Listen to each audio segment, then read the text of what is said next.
Et c'est le journal de Sébastien Legénie. Bonjour. Bonjour Nicolas, bonjour à tous. Au sommaire ce matin, le balance ton porc à la sauce McDo. Le groupe américain est accusé de tolérer un harcèlement sexuel généralisé dans ses restaurants. Ce matin sur Inter, témoignage rare, celui d'une ancienne salariée qui vient de porter plainte. Y aura-t-il une deuxième vague du coronavirus? L'hypothèse largement partagée et remise en question par certains médecins, on les entendra. À suivre également le flou qui persiste autour du second tour des municipales.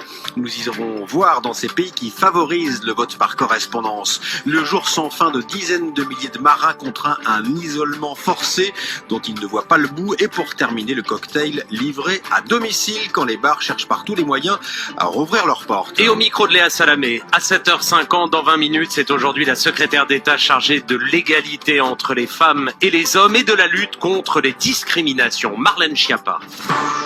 France Inter.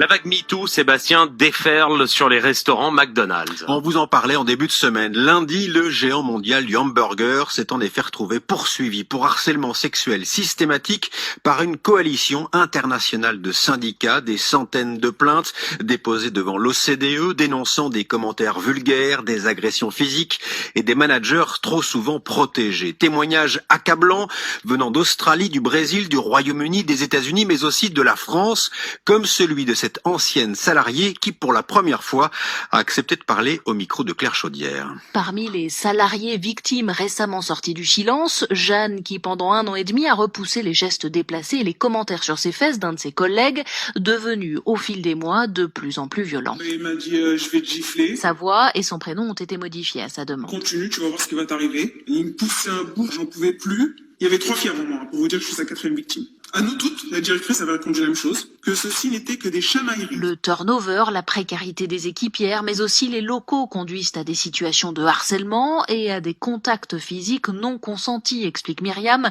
du collectif McDroit, créé il y a quelques mois à peine. Souvent, les cuisines des McDonald's sont petites. Certains managers en profitent pour se mettre à des endroits où les équipières seraient obligées de passer et donc de se frotter à eux. En discutant avec d'autres salariés, on s'est rendu compte de l'ampleur que ça prenait en fait. À cela s'ajoute, selon le collectif, une incapacité de l'entreprise à entendre la parole des victimes, comme lors de cette affaire en novembre dernier dans un restaurant parisien. La victime a été licenciée pendant sa période d'essai quelques jours après qu'elle ait dénoncé d'être filmée à son insu par un manager dans les vestiaires. Des faits combattus et en aucun cas généralisés, répond McDonald's France, contacté par France Inter, qui rappelle que 52% des personnels d'encadrement de ces restaurants sont aujourd'hui des femmes. Claire Chaudière, le récit de Jeanne que vous entendiez au début de ce reportage est à lire en longueur sur franceinter.fr et puis